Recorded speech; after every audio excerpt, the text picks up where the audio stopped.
Bismillahirrahmanirrahim. Assalamualaikum warahmatullahi wabarakatuh.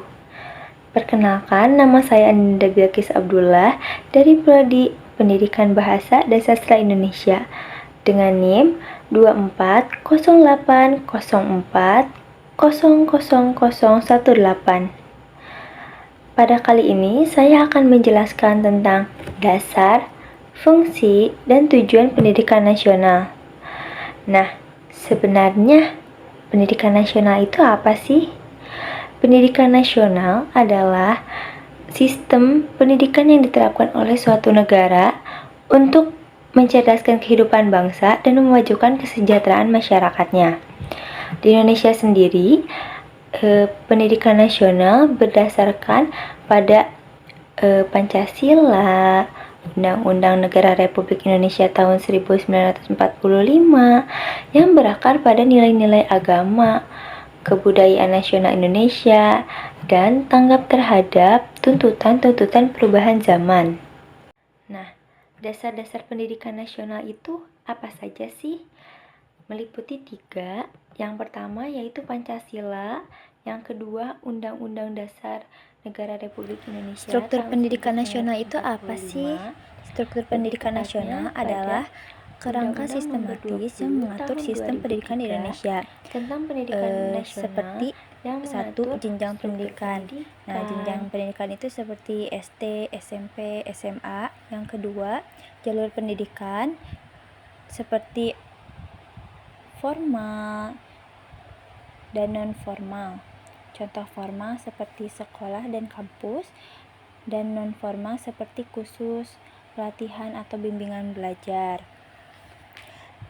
Struktur pendidikan nasional ini juga termasuk pada isi Undang-Undang Nomor 20 Tahun 2003 tentang Sistem Pendidikan Nasional. Jenis-jenis pendidikan terbagi menjadi 5, yaitu umum yang berfokus pada pendidikan akademik seperti SD, SMP, dan SMA.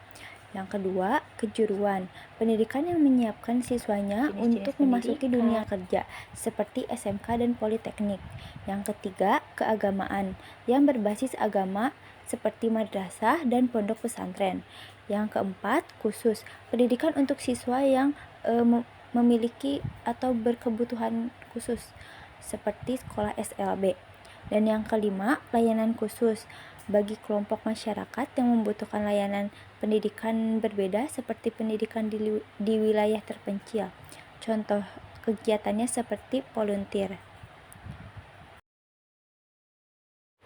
Jenjang pendidikan di Indonesia itu ada 4. Yang pertama, pendidikan anak usia dini atau PAUD. Yang kedua, pendidikan dasar seperti SD dan SMP. Dan yang ketiga, pendidikan menengah seperti SMA, SMK, atau sekolah yang setara lainnya. Dan yang keempat, pendidikan tinggi seperti diploma, sarjana, doktor, dan pendidikan profesi. Lalu yang selanjutnya ada kurikulum. Kurikulum adalah rencana yang merinci pengalaman belajar yang direncanakan dan diberikan kepada siswa di sekolah. Contohnya seperti kurikulum Merdeka.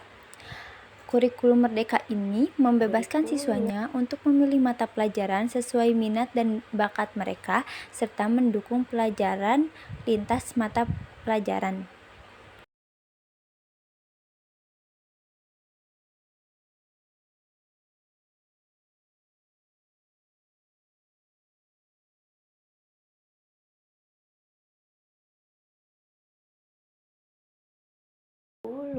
Serta hak dan kewajiban peserta didik dan tenaga pendidik. Dan yang ketiga yaitu Undang-Undang Sisdiknas. Dan yang kedua yaitu tujuan pendidikan nasional. Tujuan pendidikan nasional itu ada 3, yaitu yang pertama, menciptakan peserta didik agar beriman, bertakwa kepada Tuhan Yang Maha Esa, serta menjadi warga yang demokratis serta bertanggung jawab dan siap bersaing di tingkat global. Yang kedua, mengembangkan potensi dan kemampuan peserta didik. Dan yang ketiga, membentuk watak serta peradaban bangsa yang bermartabat dalam rangka mencerdaskan kehidupan bangsa. Fungsi pendidikan nasional sebagai alat membangun pribadi, pengembangan warga negara, membangun kebudayaan, dan pengembangan bangsa Indonesia. Nah, demikianlah pemaparan materi mengenai dasar, fungsi, dan tujuan pendidikan nasional. Mohon maaf bila ada salah-salah kata yang disengaja maupun tidak disengaja. Terima kasih. Wassalamualaikum warahmatullahi wabarakatuh.